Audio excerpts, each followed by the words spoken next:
The final one on football will be the issues of hooliganism. And then we take a look at how you hope to manage and develop the, in quotes, least financed sport.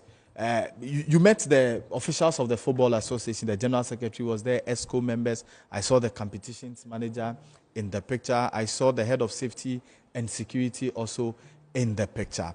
What briefing were you given? What do you make of the state of the safety and security at our match venues and the issue that has happened?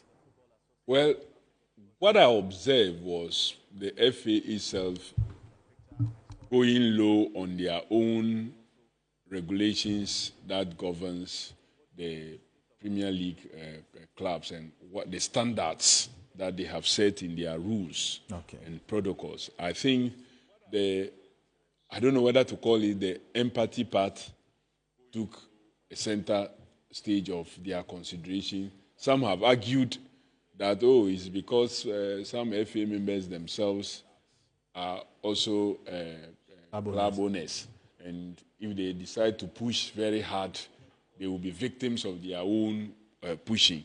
Well, I will not take away from those persons who argue that way. But whatever it is, they have very good protocols on paper, which I think was not applied to the letter. And that is why we have agreed that there was going to be a reassessment of all venues. We're going to have a team from FA, from the ministry, from National Sports Authority. We will do a reassessment of all venues, and we will come out with venues that meet the minimum standard that can be used for the Premier League matches. That is only then. It is only after we have done this that we can allow the resumption of the league. If after the assessment, only 11, 12, or 13 that are okay, and the rest are not, we will play only on the 10, we will play only on the 8, that by zoning them, so you can adapt any of the zones to play as your home. Okay. The rest will be, because we will not allow any lower standards that could result in some of the things that we see happening. Okay. But we will continue to have fan coaching. But in our situation also, the club owners themselves sometimes contribute to some of these hooliganism. So the club owners, we will not leave them out in the training and the engagement, to know that their selfish acts sometimes affect the whole sport.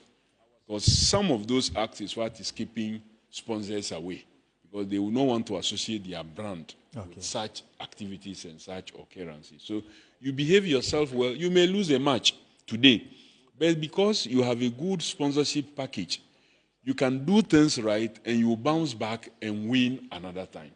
So we will be engaging them, we'll be talking to the fans, do a lot of fan coaching, and of course promotion of fight against hooliganism. And for this act that happened in Swatre, when Kotoko played in Swatrema FC, we would make sure that anyone found guilty is punished, and punished such that it will serve as a deterrent for any other person in future who dreams, who is recruited to take part in that act.